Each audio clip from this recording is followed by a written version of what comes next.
the leak of the WPATH files recently showed that the doctors who are the so-called experts in this area knew that girls on testosterone were losing the ability to have kids. They knew that girls on testosterone were developing tumors. They knew all kinds of side effects from it, but they were keeping quiet on it. And meanwhile, they're praising gender affirming care, praising testosterone, acting as though it was safe, and all the, I think what media organizations say is all major medical organizations support gender affirming care. WPATH, one of the major medical organizations, knew what was going on. They knew it was experimental, and they were still pushing it.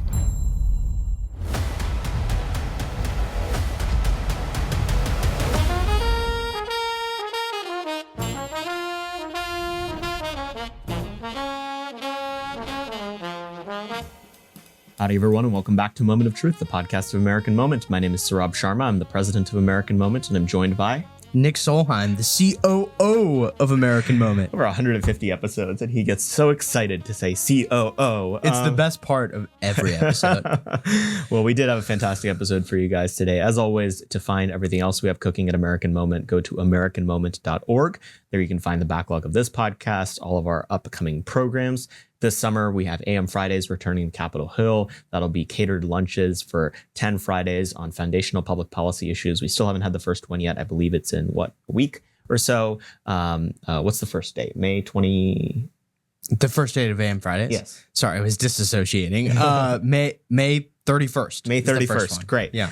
So you still have time. And even if you listen to this after May 31st, you're welcome to join for subsequent ones. Just free go to our website. Yeah, free Chick-fil-A. Go to americanmoment.org/AM Fridays to sign up for that. We have a fall fellowship for American Statecraft application that's still up. Let's get some more fall fellows. Let's make this first fall class excellent. We've had a bunch of amazing applications already come in, but there's still time for you to get your name in the mix. We're doing that fellowship year round now. That's $3,000 a month for 3 months to come get your first job in Washington. Today we had on an old friend of Nick and I's named Mary Margaret Olohan. She is a senior reporter for the Daily Signal and the author of a new book, DeTrans, True Stories of Escaping the Gender Ideology Cult. She previously reported for both the Daily Caller and the Daily Wire. I'm not kidding when I say that this is one of the most depressing episodes of all time. Dude, trigger warning, this is sad. The analogy, and it's actually a good double feature for this episode, is the one that we did with Emma Waters about a year ago on surrogacy and IVF.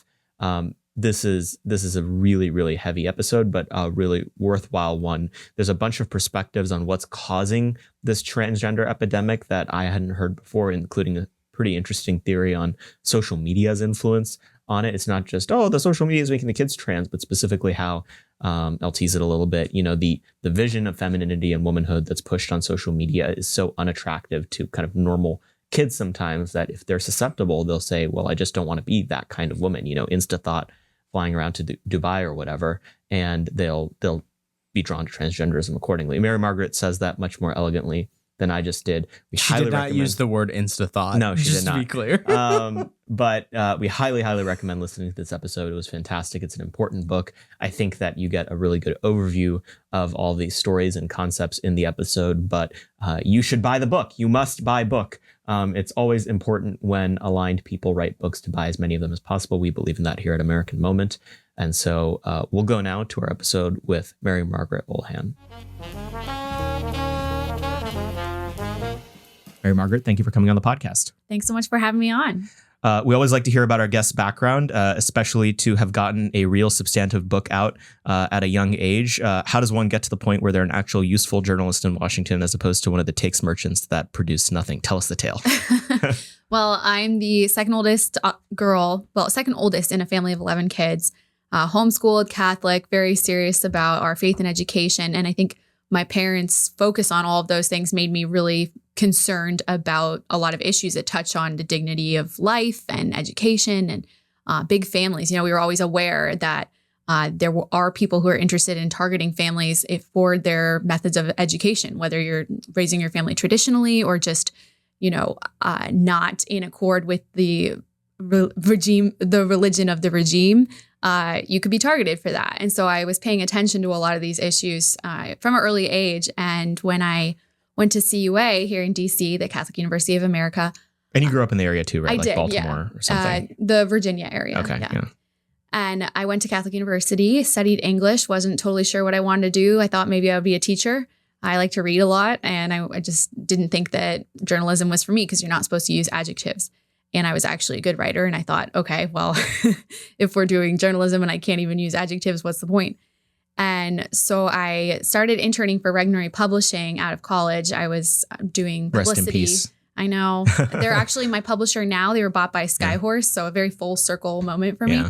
But I was doing publicity for some of these authors while I was an intern in college. And I was so excited about it. I was able to like get some of these authors on TV, and I never expected to have, that kind of relevance in somebody's life. And as I was working for them, I decided this was the route I wanted to go. So I worked for them for about a year after college. And during that time, the Kavanaugh hearings happened, and I was radicalized.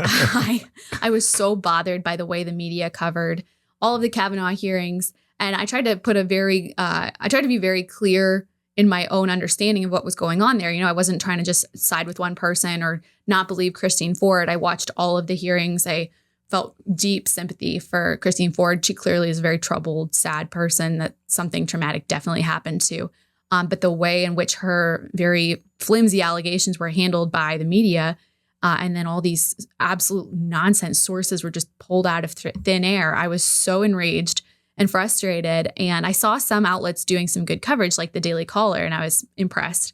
And so after a little while, I was working, I was pitching somebody, and I thought I would way rather be part of the news than reacting to it. I would rather be writing it than, helping someone else talk about it.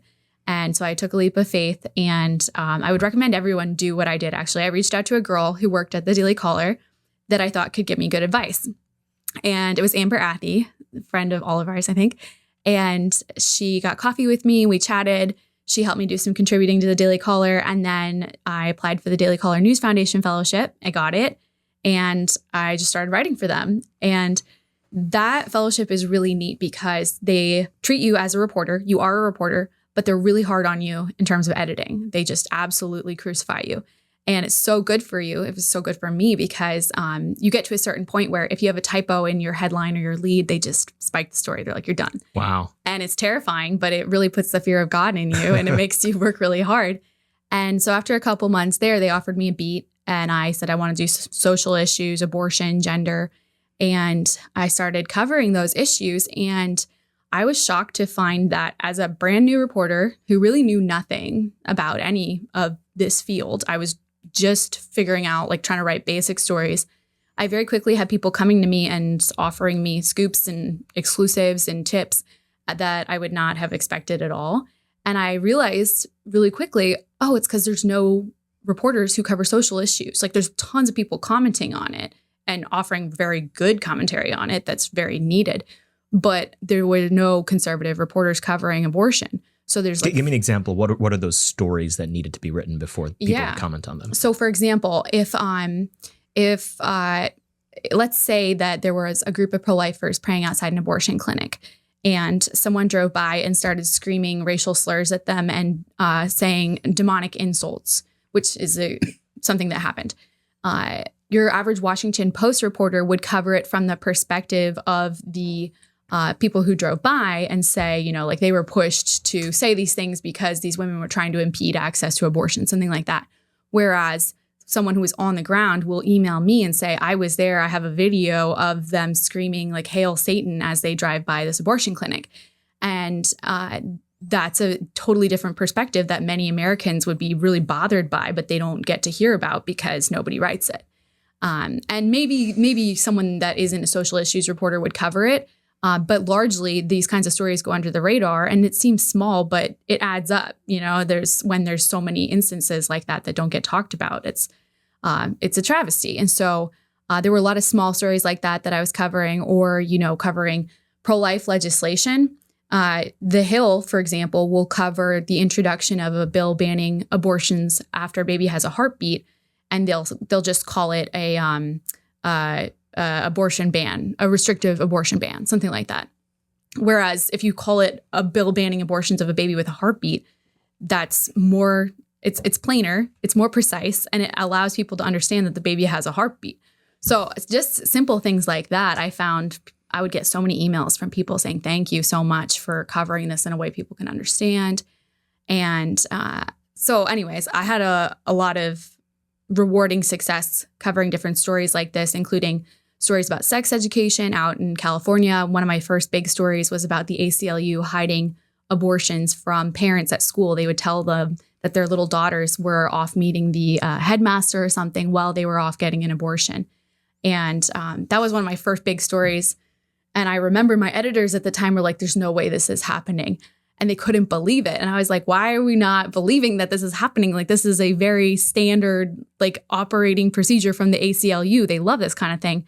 But that was back in 2019 when Republicans and conservative media in general thought that culture issues were not cool. They were not sexy. It was very, we care about. I feel like you could say any year and that's what they would say. It's true, but I think it's gotten better recently. Yeah. Like since the Loudoun County rape scandal, Republicans have gotten a lot better. In large part, I would say to Jim Banks and his, he had a memo in 2020, 2021, where he told Republicans to lean into the culture wars. And I remember that moment because as someone that was aggressively covering the culture wars, I was like, great, maybe Republicans will finally comment on this for me. Yeah.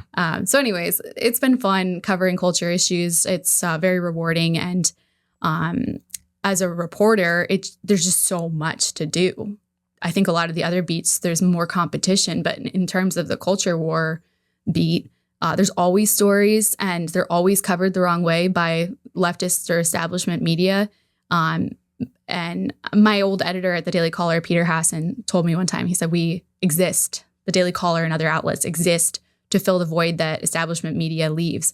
And I love that. And I've definitely carried that with me because it's not just filling the void. It's all these opportunities for stories. So it's fun. So within that broad umbrella of the culture war, there's religious liberty, there's abortion, there's the transgender issues. Why was this the book that you felt extremely motivated to write? And what was the conception and the genesis behind it? Well, I think first of all, I learned about some of these detransitioners online. It was during a period of time when we didn't really know what gender affirming care was. And I remember because I was working on a story about it, and one of my editors at the Daily Caller, Jeff Ingersoll, who's awesome. He's one of the best. One of the best bosses I ever had. Awesome, and really good news judgment. So Jeff had me on this story about gender affirming care, and we were both wondering. We were saying, I think this is about surgeries, and I think it is relevant to kids, but nobody had really said that yet. And it was kind of that nebulous, like, oh, they're denying care to trans youth thing, and nobody really could put their finger on it, except I'm sure like a lot of the gender experts that we know, like Jay Richards, would say, well, duh. But at the time, it was more nebulous. So we didn't really know. And I worked on this story about gender affirming care. And I did discover, yes, they were talking about surgeries, hormones, and puberty blockers. And at the time, like the AP would try and suggest that they were just talking about social affirmations. Because I think they kind of liked this nebulous idea that it was just care and they didn't want to get in the weeds because anyone who actually dissects what they're talking about there is going to be horrified. But that story really set me down a path on this topic because I was so disturbed. I was like, this is unreal that we're pushing this kind of thing on kids. And I started following some detransitioners online. But at the time, we didn't call them that. It was more just I was looking for people who had tried to transition and then regretted it. And I was making dinner one night in my old Arlington apartment, and I tuned into this Twitter Spaces event of detransitioners. And I think I was the only reporter. I think I was the only non-detransitioner. I just got lucky and saw it and tuned in. And I could not believe what they were talking about because I had not heard anything like this before. It would be someone with a deep voice would start speaking and sharing stories about how the testosterone had affected her. And it would turn out it was a girl whose voice had been permanently altered. There was a guy that was speaking that sounded really feminine. They're sharing all like the emotional and physical struggles that they've had since starting to take hormones. And these were just people who had used hormones to transition. They hadn't actually undergone surgeries. And I think some people might think that's not a big deal, but it is a big deal. And their bodies are altered potentially irreversibly for the rest of their lives. And so I was listening to this and I was so bothered. It felt so dystopian. And I thought, how are these people who are genuinely victims of these medical lies, and they're genuinely a minority. You know, we talk so much about people who are persecuted. These people literally were targeted by the medical establishment and are suffering and have no one to help them. And the trans activists would like to persecute them more and shut down their voices. Like, what, this seems worth investigating. But at the time, there was a lot going on, and these were all anonymous people. I didn't really know how to dig into it at the time. So I waited a bit, but I was covering other stories related tangentially. And there came a point when I had an opportunity to write a book, and I was asked, what would you want to write it about? And I immediately said Detransitioners, because I thought, what greater way to shine light on these people's stories than to just look very intimately at the different aspects of their journeys, and show people what their lives were like before they started transitioning, how they were, what their parents were like, what their social media experience was like, the last moments before they went under for surgery, where they got their hormones, what it was like to detransition, how they've been treated since. Because in my experience, telling stories like this, there's this weird wall of protection in just stating the truth. And I found, as someone who I don't really care about, you know, I'm not too worried about protecting myself. I'll say whatever I want on social media. But I did go through a phase in life where I was trying to just be really, really factual in sharing my stories and things like that.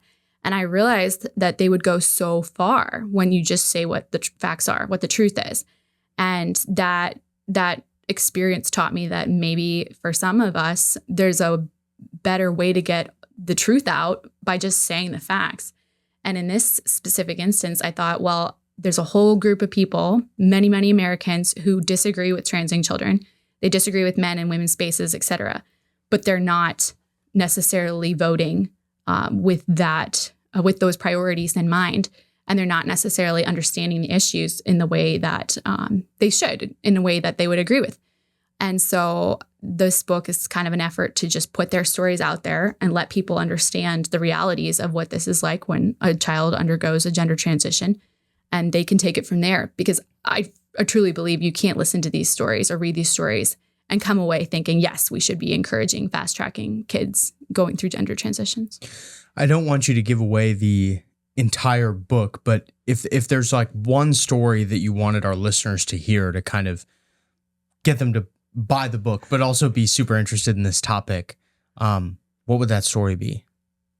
That's hard because it follows the storylines of 5 people: Prisha Mosley, Chloe Cole, Helena Kirshner, Luca Hine, and Abel Garcia. Abel is the only boy that I really focused on, although I mentioned a bunch of other boys in the book. I follow his storyline. And the reason for that is because so many more girls are affected by this these days. Is there a big asymmetry between male to female and female to male transitions in the United States? No, there's many more young girls transitioning right now. Okay. And Abigail Schreier documents that really well in her book, Irreversible Damage. She really actually forged a pathway on this issue, on this topic. Her book, I think it came out during COVID or right before COVID, and just absolutely blew up. So important.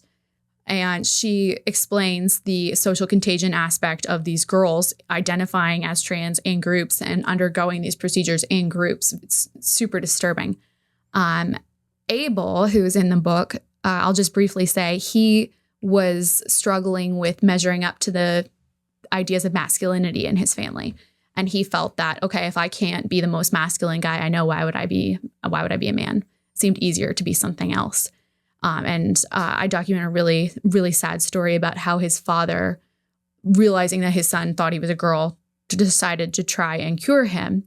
And I'll briefly share that. Now he took him across the border to Mexico. They were living in California at the time, and his parents were both migrants working in the fields. He was brought up by his grandmother.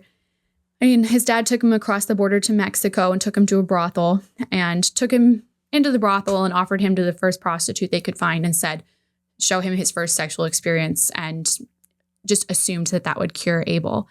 And Abel shared this story with me on the phone, and it took a very long time for him to tell it. It was very traumatic for him. And he described to me in detail the car ride home and how much he loathed and hated his father for that experience, but didn't really know why or how to explain it. And I actually had the privilege of speaking to Abel's father recently and his mother at the same time. And all of 4 of us on the phone together talking about that experience and whether they regretted it or not, and why he went forward with that plan of action to try and cure his son of his gender dysphoria. And so that, I think, is a good glimpse into the very, very intimate and vulnerable stories that these people share in the book. We dive very deeply into the social media aspect of how they went down this path, how they were first exposed to these types of gender conversations. And for each person, I tried to really give a good glimpse of their specific experience, their specific parents and platforms that they were on, and all of that. You used this language earlier. You said the phrase gender affirming care. I hate this phrase. I do too. It's very dehumanizing language. It sounds so dystopian. It's like it's terrible. Do you have any idea like how this sort of like where that sort of language comes from? Yes, I do actually. This is a euphemism designed by groups like the ACLU, GLAAD, the Human Rights Campaign, and I personally believe it was formulated for the media because it's so perfect. It's the perfect little phrase for the media to use to talk about this topic. For example, when the HRC in their media guide, and the GLAAD does this too, they tell reporters don't refer to it as trans surgeries or hormones, et cetera. Call it gender affirming care. And that care word is what also abortion advocates use to refer to reproductive health care. Yeah. And then they'll drop the first part of it and just call it care in general. And so when they talk about denying this care to trans youth, I think what your average American might assume is that some poor trans teenager can't get care for his strep throat or something like that. I think that's the intention behind the way that it's used. So that an ear, nose, and throat doctor is denying care to a trans exactly. child. Yeah. But that's the implication, I think, and the hope is that people will be confused.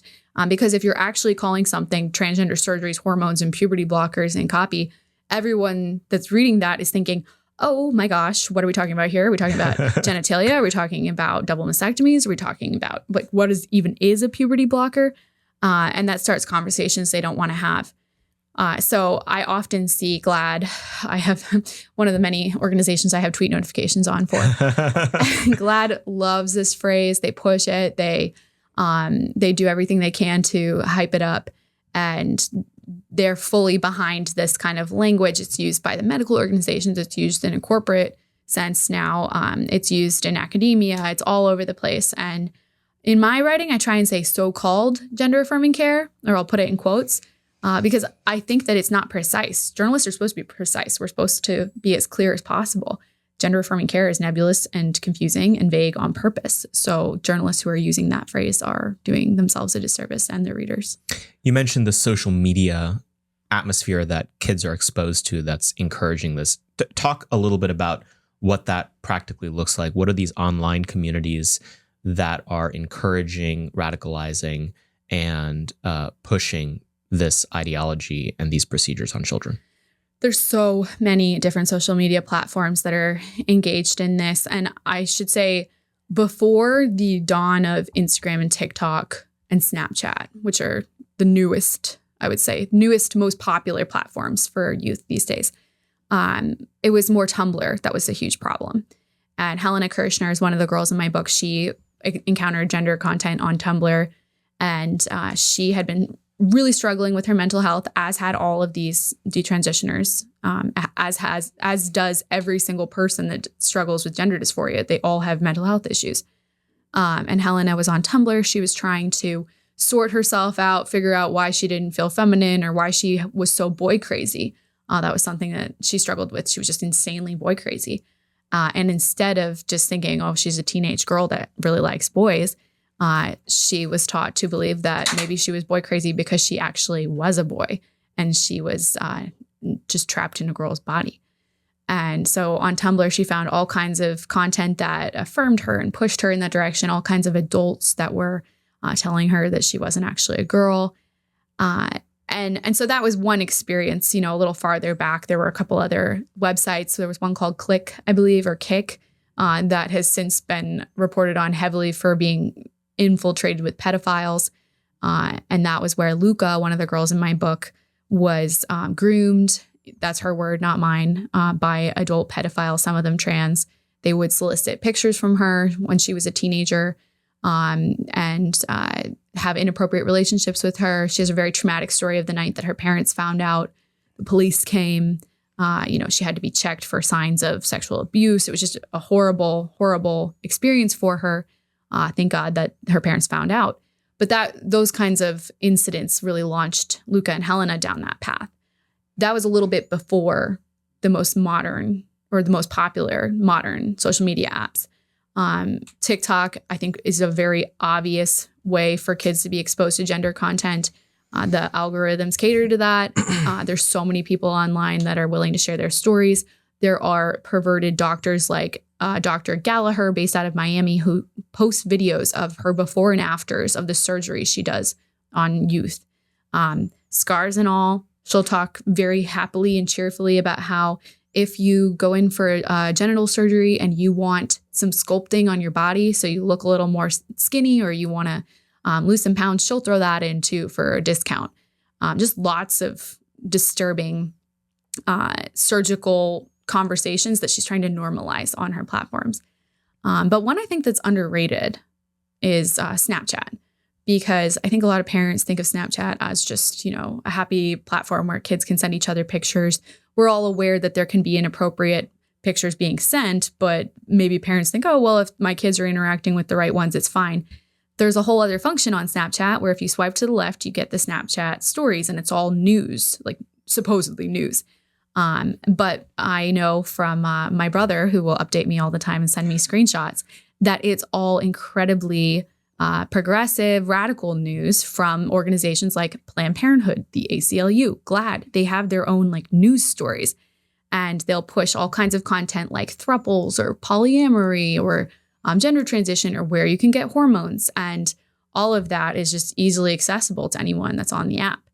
So that's one that I find really interesting, because I think it goes under the radar for a lot of parents. And then finally, Instagram, which has an underrated aspect to it for girls, especially, in that most teenage girls, when you're, 12, 13, 14, every time you see an older girl, you're kind of looking at her like, okay, is that who I want to be? Is that how I want to be? Because you, as a younger teenage girl, you are desperate to be an amazing woman. You want to be beautiful. You want to be loved, appreciated. And a lot of these girls go on Instagram and see these very sexualized depictions of femininity, and it scares them. They think, I don't look like that. I don't know how to look like that. I don't know how to act like that. And they want to, because they see all the affirmation that these women are getting from men online, and the very, high number of likes and reposts or whatever that they get. And a bunch of the detransitioners in my book told me that they would go on Instagram and be really put off by these depictions of womanhood because they didn't think they could match up. And then they were all exposed to pornography at a really young age. So in pornography, they're seeing women being degraded, humiliated, debased. And one girl told me it looked like fun for the men, but not for the women. So when you kind of combine those representations of womanhood with the ones on Instagram, these girls are thinking, I don't know how to look like that, and I don't think I want to be that. And when you also combine the fact that a lot of these girls have experienced some kind of sexual assault, it's not really that surprising to me that they would want to get away from being a woman. It's too scary. It's too hard. And they would rather undergo a double mastectomy to try and become a man rather than continue down this path that they don't think that they can actually be to become a woman. And that's a really scary little trajectory that a bunch of the girls articulated to me. And I found really sad, because it makes a lot of sense to me as a woman, and the way that we see femininity treated in our modern culture and on social media. So Instagram in particular, to me, is a very dangerous platform for young girls, when you also throw in the factor that there's a ton of gender content on there. That's really interesting. I don't think I've ever heard that angle to it before. I think a lot of the stories that get public attention in the media are male to female ones, because it's, it's a dude going into a girl's locker room. but the fact that so many female to male transitioners are doing so because they are rejecting the public conception of femininity as exists in our culture. I'm very curious to learn more about what the healthcare provider's role in all of this is. Especially, is it ideological? Has it become a financial racket? It's obviously some combination of both, but how you tease out the incentives that have made this industry, the transgender industry, into big business for these transitioning clinics and doctors that participate in all of this. Yeah, I was speaking to Dr. Stanley Goldfarb recently, who works with Do No Harm, and I was just blown away by his concerns about the way that the medical industry has been radicalized. And the doctors in our institutions now are all being taught that so-called gender-affirming care is not just an ideology or a theory, but is science and is true. And you have to affirm someone that believes that they're a different gender. And that's part of med school now? Like, it's part of med tested school. on it, you're taught it. Yeah. Yeah. And it's also one of those kind of tests, where if you don't believe this, you're not going along with this ideology, well, then you don't pass the test. Yeah. And that's something that I find very, very scary, because when you have doctors, the people who are supposed to be trusted with our lives and with our children's lives, believing fake ideology over biology and science, we are all in a tight spot. And so, that translates into how they care for our youth and adults too, who identify as transgender. Because, for example, Helena Kirshner, she told me this really scary story about how when she was taking testosterone, she was suffering very dramatically, physically and mentally. And I can get more into the side effects if we want to later. But she was really, really suffering. And so she checked herself into a hospital in Chicago, Catholic one, actually, and she asked them to help her.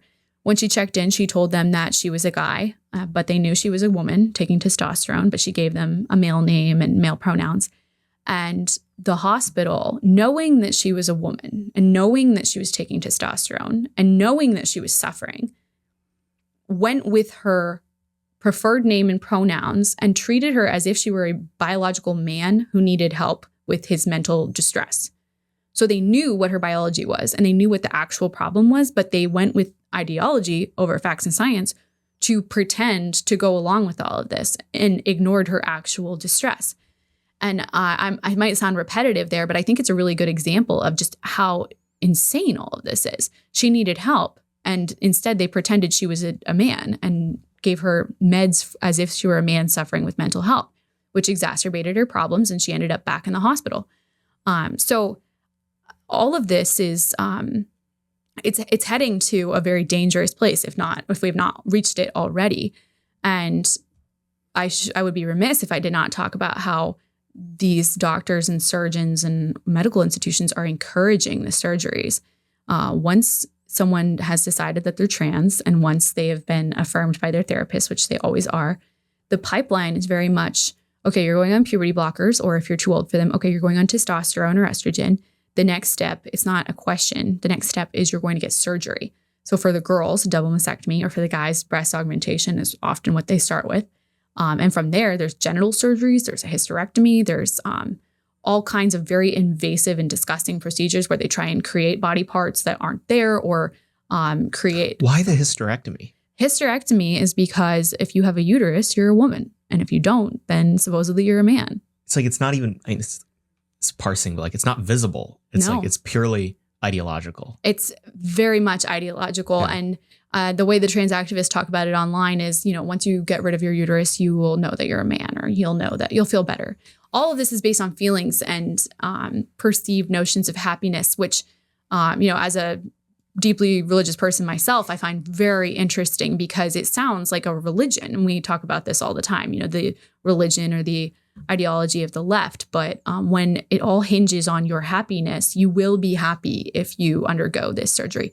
You will be happy if you get on these hormones. And it's not just that your distress will go away. It's all hinged on happiness. And it's not just manipulative. There's something very evil there in weaponizing a young person's desire for happiness, which is innate and human, towards a surgery that's going to not only hurt them, but it's irreversible. They can't change it back. How does the insurance play into all this?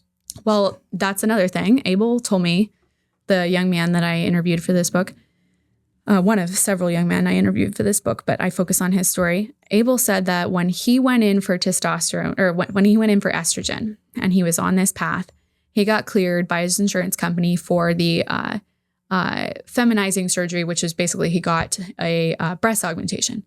And while he was getting ready for that process, And this is covered by standard insurance that millions of Americans have. Yes. Okay. While he's going through that process, he gets a letter from his insurance company saying he was pre-approved for the genital surgery.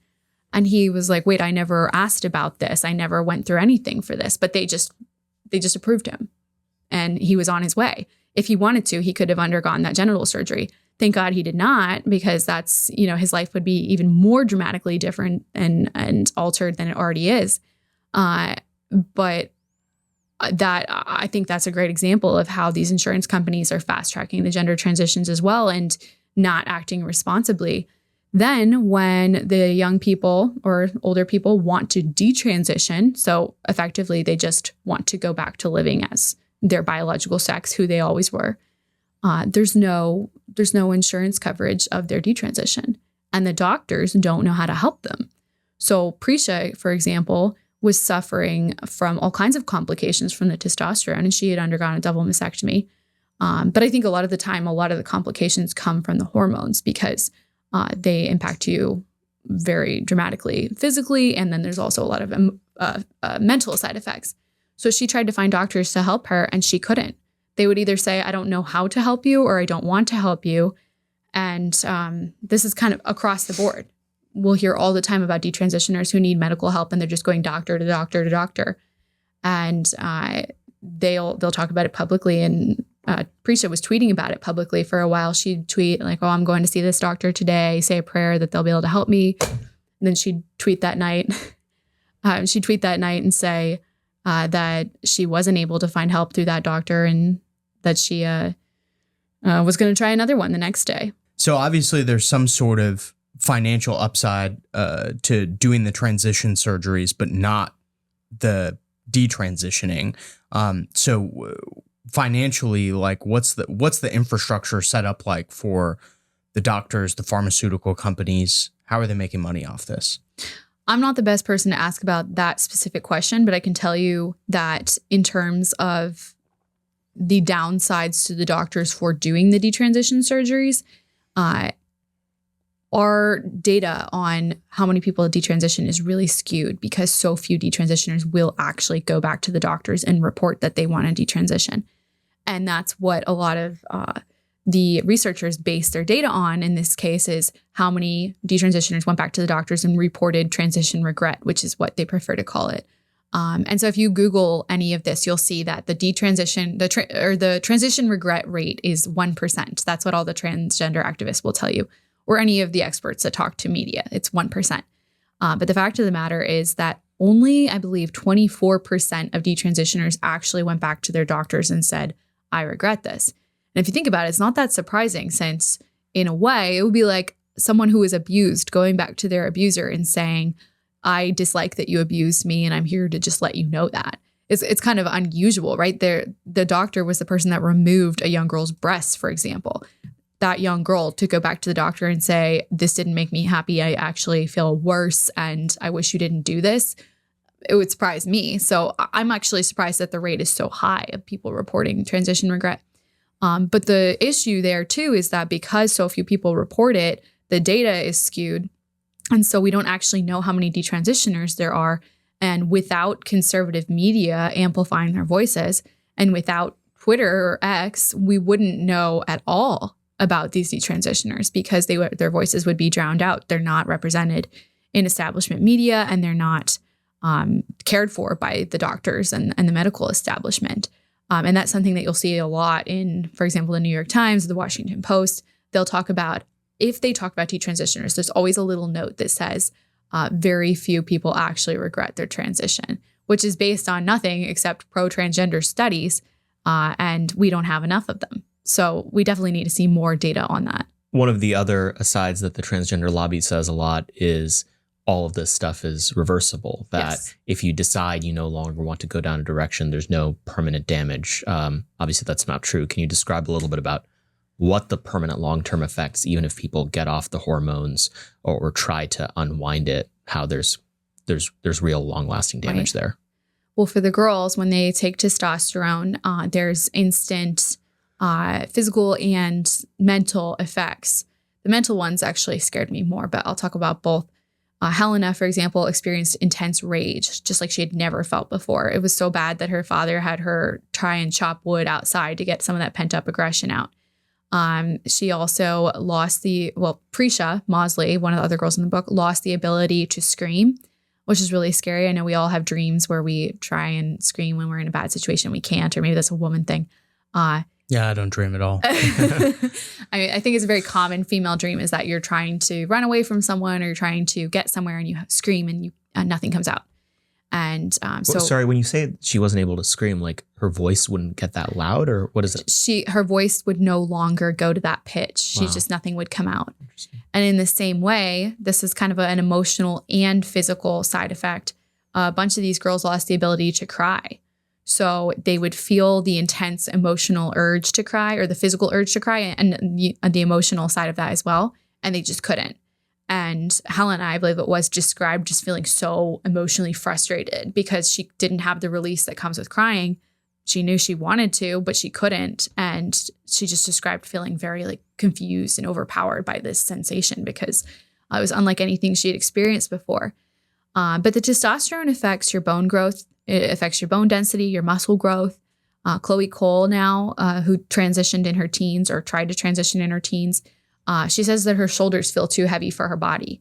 Her shoulders are just the density is different. It's more of the bone density you might find in a boy rather than in a girl. And with that comes all kinds of aches and pains that she doesn't really know what to do with. She hasn't found good medical help to help her discern what those are. She has a lot of issues with her muscle growth, their bone density, and thankfully, as she's been detransitioning, there's less issues with this. But when they were on testosterone, there's a lot of hair growth, hair loss in places that you wouldn't expect, hair growth in places you wouldn't expect.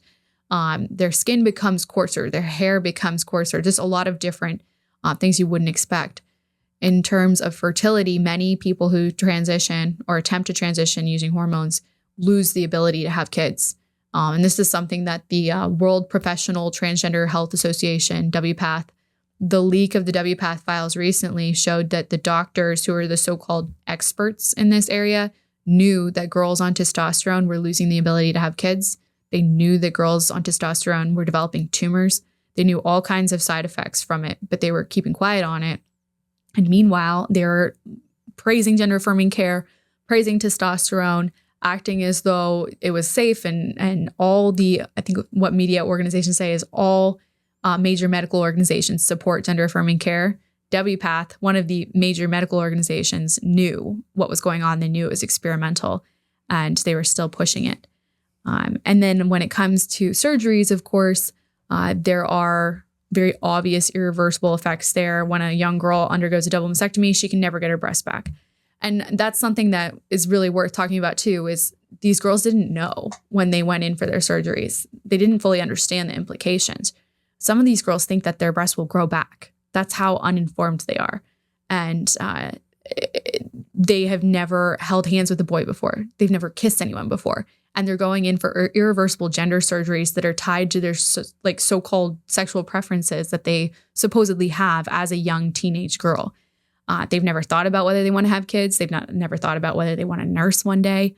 And they're making these massive life decisions that they can't actually consent to. And that's something that a lot of people are saying in lawsuits now as they sue their medical providers, that they were not actually able to give informed consent to these procedures. And that also their parents weren't actually able to give informed consent because they weren't given all the information. And that is partially because the doctors don't have all the information because it's experimental. But that's not something that anyone wants to talk about. What you brought up, the parents, what is the parents' role in all of this? Like, how does this sort of thing happen? I used to be a lot harder on the parents, and writing this book gave me a lot more empathy. But I should start by saying there are obviously very evil and narcissistic people out there that purposefully transition their children out of a desire to promote themselves. And I think a lot of those people are doing this in an effort to promote themselves on social media. For example, I have gone to drag queen story hours in DC in Adams Morgan, for example, and the parents. What's that like? Oh my gosh, it's sickening.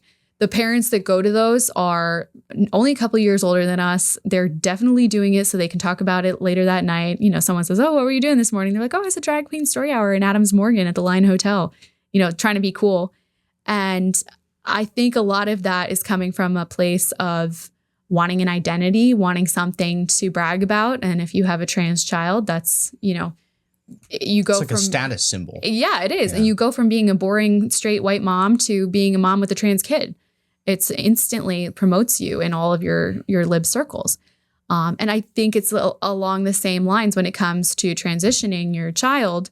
Even if it's just social transition, that is incredibly harmful to children, as we know. And it's a different animal than most of the stories that I experienced with these detransitioners who had normal parents. And I think it's important too, because this is the typical scenario. What will happen is a young girl like Chloe, she's lonely, she's on the spectrum, she's struggling to make friends at school, she's trying to fit in, but she doesn't really know how. Her siblings are older, so she doesn't have a lot of friends around, not a lot of community. So she goes online and she tries to find an identity there. And online she meets a lot of gender activists and they push her in a certain direction. And so she tells her parents, "I think I'm a boy. I want you to call me Andrew," for example, and use he, him pronouns for me. And the parents, let's just say average American parents, not very religious, mostly secular, not super politically well-versed. They aren't tuned into the issue. They don't know how to talk about it, but they love their daughter. And their instinct is, no, you're a girl. And we don't really know what you're talking about. But their next instinct is to seek help from medical professionals because they think, okay, we trust the medical professionals. So they take their daughter to the therapist and the therapist instantly affirms her and says, yes, you should seek a gender specialist. And the gender specialist says to the parents, you need to affirm your daughter or she might commit suicide. And the parents who love their daughter and care about their daughter are terrified. They don't know what to do. Again, they're not politically well-versed. I will say they do have a responsibility here to do some research, which I don't think they always do because they're trusting the therapist. But so the therapist will tell them, would you rather have a dead daughter or a living son? And this is across the board. Everybody I talked to said their parents were told this. And the parents implying that the kid will commit suicide. Exactly. Or even more directly saying your kid will kill themselves if you don't affirm them. And the parents don't know what to do. And so they go forward with it. And Luca, one of the girls in my book, I had this conversation recently with her that gave me chills. She was saying that when she was going through this process, her mom was so against it. Her mom knew in her gut that it was wrong, but she didn't know what to do. She didn't have the resources, and she also didn't have the sway with her daughter to convince her not to.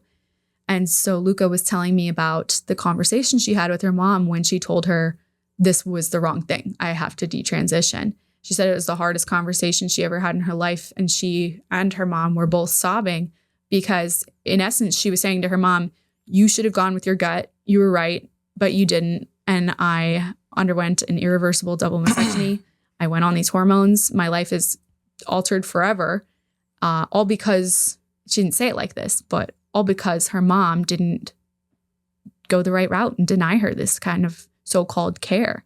It's incredibly tragic and sad. You know, it's not something that parents should ever have to deal with. But in this day and age, they're being called to make really crucial decisions for their kids who are being manipulated by doctors and therapists, and the parents are as well. And I will say that I think the responsibility is on the parents to do their homework and understand what they're getting into here. But at the same time, I understand why they would go down this route and why they would put their kids in this situation because they've been lied to. What about the schools? You've talked about social media, what people are doing on their phones. They're at home for a few hours, but most of the waking hours of every kid's life, they're at an educational institution. have the schools been encouraging this process, and what does that look like? Schools are absolutely encouraging this process. I feel like every other day I'm reporting on a story about a school socially transitioning a child without their parents' consent.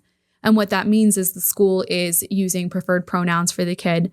They're calling them by a different name, even sometimes expressly against the parents' wishes. So one of the stories we recently reported on, the mom was worried because she thought that her child was struggling in school. And she asked the therapist, is my child doing okay? Like, I'm worried that they're lonely or they're not fitting in.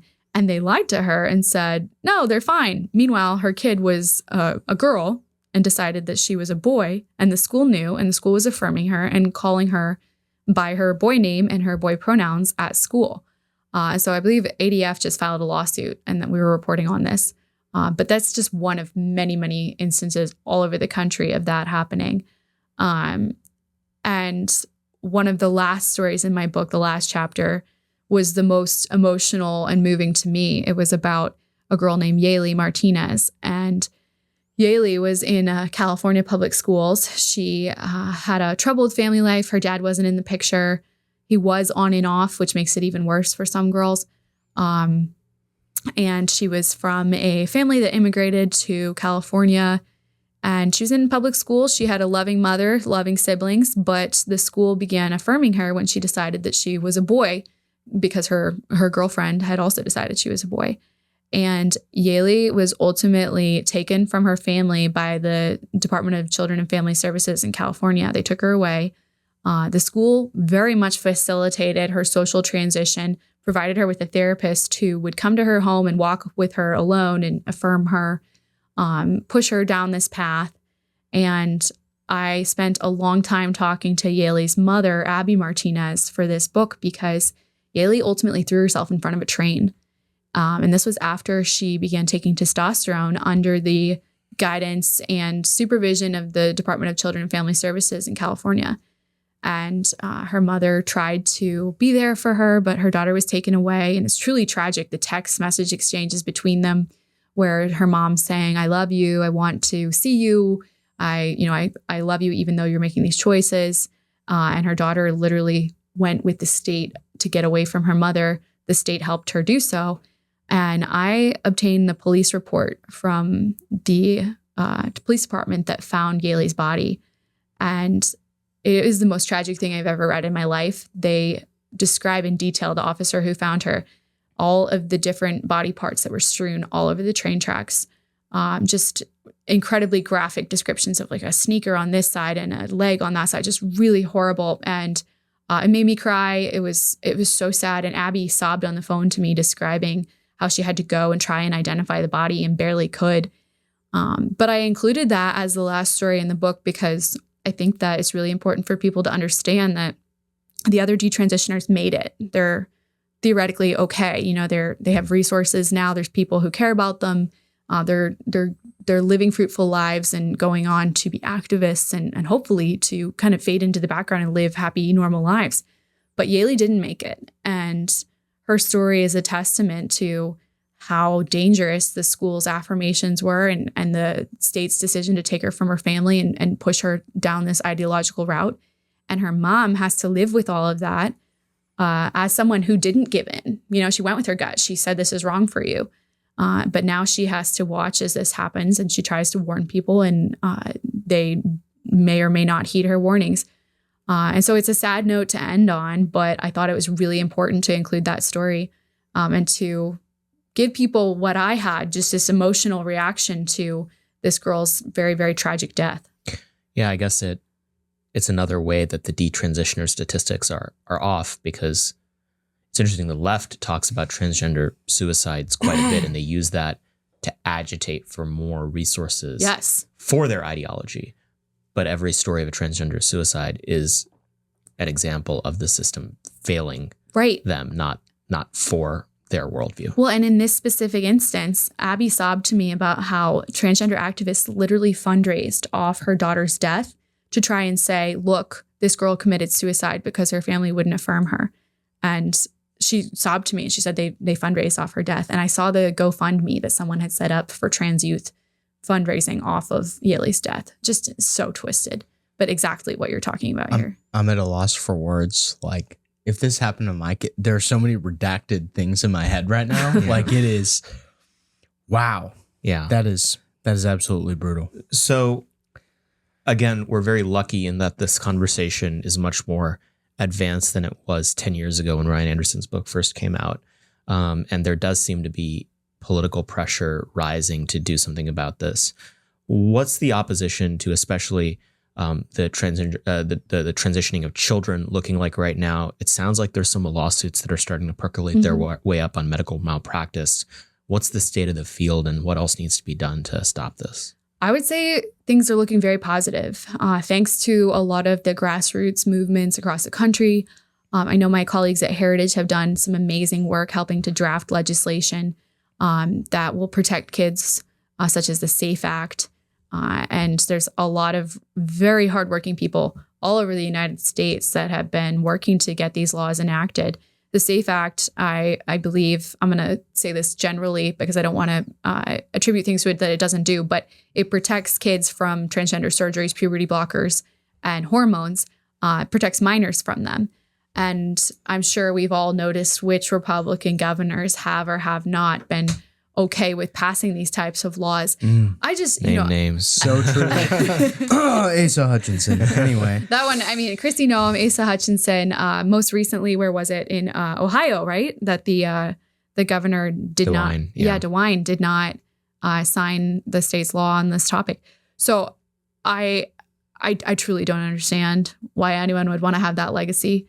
I know Kristi Noem said repeatedly this law would, or Kristi Noem's was to do with men and women's spaces.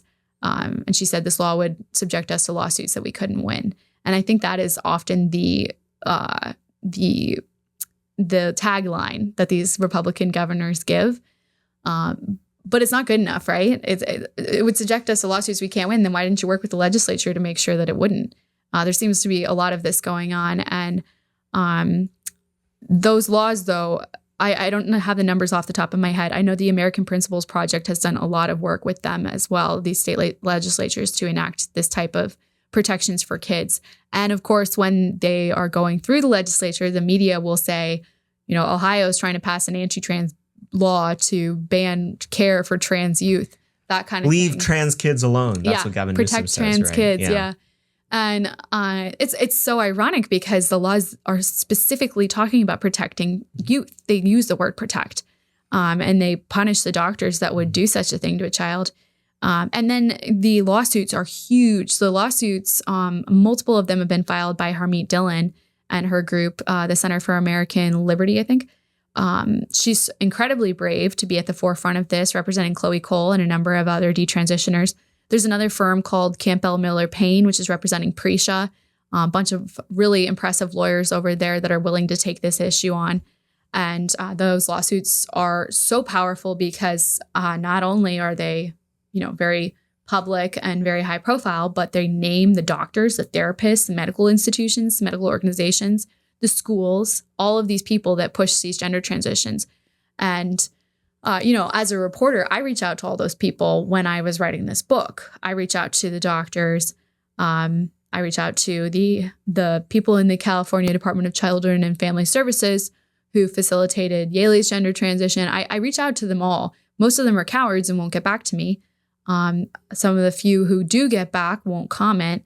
And so to see them in a lawsuit. Is there a single doctor that has performed transitions that has publicly said that they regret? Not that I know of. Yeah. No. But, we see so much of that with the abortion movement. Mm-hmm. We see so many abortionists coming forward over the past several decades and saying, I did this horrible, horrible thing and I deeply regret it. Mm-hmm. So I don't doubt that we'll see that eventually. The doctors and therapists coming forward and saying, I know that I destroyed these young people's lives and I regret it. Although, I imagine there's a legal barrier to it because if you're admitting to medical malpractice, you're opening yourself up to a lawsuit. That's very which true. Is different than in the abortion issue. Right, because your victim's dead. Yeah, right. Yeah. And unfortunately, there's much more clean-cut laws around abortion being legal as a procedure. We'll go now to our members-only segment. Just so everyone remembers, on YouTube, you can become a truther or a statesman. Those are our two membership tiers. You get the episodes 24 hours early on Sunday, as well as special members-only content. I'm going to ask Mary Margaret about what else she's seeing on the horizon in terms of issues that are going to be talked about as widely as this issue 10 years from now. So you can get ahead of the curve on what the next social degeneracy the left is going to push on this country, as well as a couple of other things. So if you're listening to this, you're almost certainly a highly sophisticated news consumer, but even the most dogged of DC politicos need a news aggregator to help them out. We're big fans of Upward News here at American Moment. Ari David has actually been a previous guest on this show. We highly recommend you check out that episode. But Upward.news is a way that our team keeps in touch with all of the crazy news stories going on around the world. Your Twitter feed is not necessarily 100% reliable to get a proper cross-section of everything going on that matters. Upward News is a fantastic young media startup that is really putting together fantastic newsletters and social media content that helps people digest the news, especially if you're tired of being on the phone with your parents and explaining news stories to them multiple times a week because you're the politico in the family. I highly recommend encouraging them to follow Upward.news. They do a free 5-minute daily email that you can sign up for at readupward.com, or even better, www.ihatefakenews.com. It's time for a palate cleanse from politicos, punch bowls, and pucks.